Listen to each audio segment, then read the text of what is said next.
নমস্কার বন্ধুরা, আজকে শেয়ার করব টিফিন রেসিপি। রোজ রুটি তরকারি খেতে ভালো না লাগলে এটা বানিয়ে দেখুন, এতই স্বাদ রোজ বানাবেন। তো চলুন শুরু করা যাক আজকের রেসিপি। একদমই সহজ একটা টিফিন রেসিপি আজকে শেয়ার করব। ঘরে থাকা উপকরণ দিয়েই আপনারা তৈরি করে নিতে পারবেন। তো সবার প্রথমে আমাদের কয়েকটা পেঁয়াজ লাগবে। তো আমি এখানে বড় সাইজের 3টে পেঁয়াজকে খুব বেশি মোটা না আবার খুব বেশি পাতলা না, ঠিক এরকমভাবে কেটে রেখেছিলাম। আর তার মধ্যে সামান্য একটু লবণ দিয়ে লবণটা খুব ভালোভাবে মিশিয়ে নেবার পর 10 মিনিটের মতো এটাকে রেস্টে রেখে দেব। এখন দেখুন এখানে নিয়ে নিচ্ছি একটা পাত্রের মধ্যে 2 বাটি ময়দা। তবে ময়দার পরিবর্তে আপনারা আটা দিয়েও করতে পারেন, আবার আটা আর ময়দা দুটো মিশিয়েও কিন্তু করতে পারেন।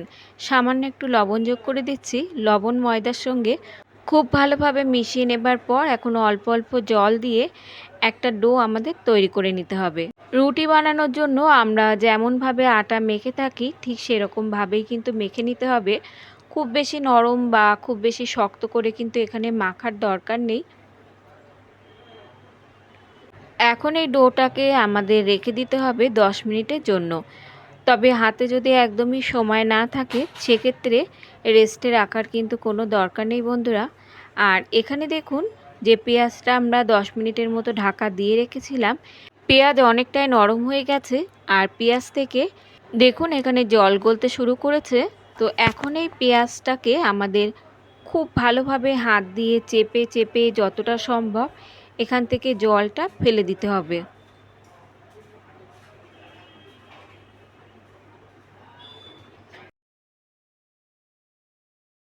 তবে পেঁয়াজগুলো যেন ভেঙে না যায় ঠিক সেরকমভাবেই কিন্তু চেপে চেপে জলটা ফেলে দিতে হবে।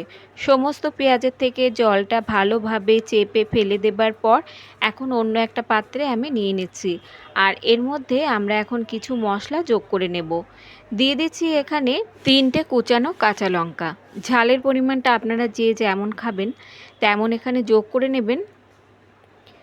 আর দিয়ে দিচ্ছি এখানে কালারের জন্য হাফ চামচ মতো কাশ্মীরি লঙ্কার গুঁড়ো, আর দিয়ে দিচ্ছি হাফ চামচ ভাজা ধনে আর জিরের গুঁড়ো, আর দিয়ে দিচ্ছি সামান্য একটু গরম মশলার গুঁড়ো।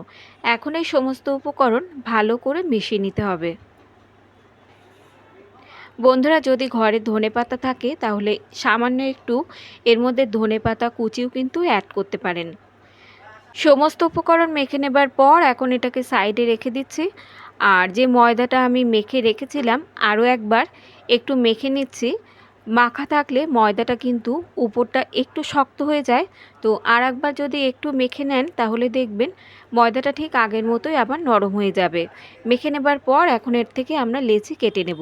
আমি এখানে মোট 5টা পরোটা তৈরি করার মতো ময়দা মেখে নিয়েছিলাম। আপনারা যে পরিমাণ তৈরি করবেন সেই পরিমাণ অনুযায়ী এখানে ময়দাটা নিয়ে নেবেন। লেচিগুলো কেটে নেবার পর এখন আমরা এগুলোকে বেলে নেব। তবে এগুলো কিন্তু খুব বেশি বড় হবে না। লুচি যেমন আমরা তৈরি করি, লেচি যেমন হয় তার থেকে সামান্য একটু বড় করে বেলে নিতে হবে। এখন এই রুটিগুলোকে একটু পাতলা করে বেলে নিতে হবে, মোটা করে কিন্তু বেলা যাবে না।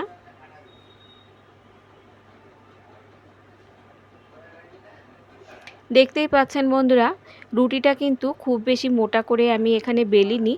তবে এখানে এই পরোটাগুলো তৈরি করতে সমস্ত রুটিগুলো প্রথমে বেলে নিতে হবে। এখন যে পেঁয়াজটা আমরা মশলা দিয়ে মেখে রেখেছিলাম তার থেকে সামান্য একটু পেঁয়াজ নিয়ে রুটির মাঝ বরাবর এভাবে ছড়িয়ে দিতে হবে। আর উপর দিয়ে দিতে হবে আরও একটা রুটি। এবারে রুটির চারিপাশটা আঙুল দিয়ে এভাবে একটু সেট করে নিতে হবে।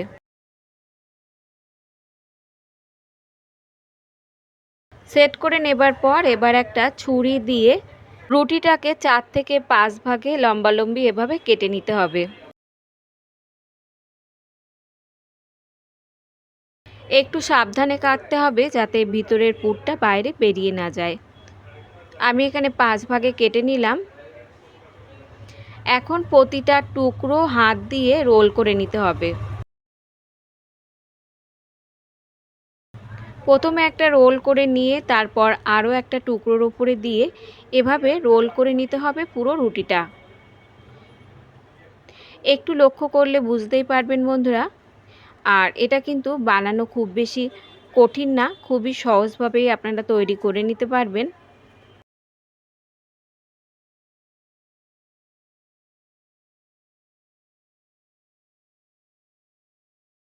এখন অল্প একটু ময়দা আবারও ছড়িয়ে দিয়ে বেলে নিতে হবে। সামান্য একটু ময়দা ছড়িয়ে দিয়ে লেচিটার এপিঠ ওপিঠ ময়দা খুব ভালোভাবে মাখিয়ে নিতে হবে। মাখিয়ে নেবার পর খুব সাবধানে কিন্তু এটাকে বেলে নিতে হবে। এই বেলাটা কিন্তু বন্ধুরা একটু সময় লাগবে। এখানে যদি আপনারা তাড়াহুড়ো করে বেলেন তাহলে কিন্তু এই পরোটাটা ফেটে যাবে আর পুরটাও কিন্তু বাইরে বেরিয়ে আসবে। তাই একটু কিন্তু সময় নিয়ে পরোটাটাকে বেলে নিতে হবে।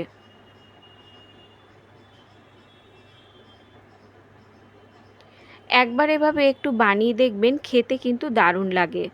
আমি এখানে ময়দা দিয়ে তৈরি করছি, তবে ময়দা না থাকলে ঘরে আটা থাকলে তাই দিয়েই কিন্তু আপনারা তৈরি করে নিতে পারবেন। তো দেখতেই পাচ্ছেন আমি পরোটাটা বেলে নিয়েছি। আর খুব বেশি কিন্তু মোটা হবে না, আবার খুব বেশি পাতলা হবে না, ঠিক এরকম রেখেই কিন্তু বেলে নিতে হবে। সবগুলো বেলে নেবার পর এখন আমরা ভেজে নেব। তো এখানে একটা তাওয়া আমি খুব ভালোভাবে গরম করে রেখেছিলাম।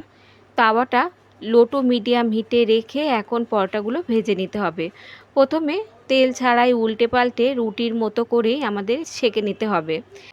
সেঁকে নেবার পর এখন সামান্য একটু তেল দিয়ে দিচ্ছি। আর ঘরে রান্নার জন্য যে তেলই থাকবে সেই তেল দিয়েই কিন্তু পরোটাগুলো ভেজে নেওয়া যাবে। তো আমি এখানে সামান্য একটু তেল দিয়ে দুই পাশে মাখিয়ে নিলাম।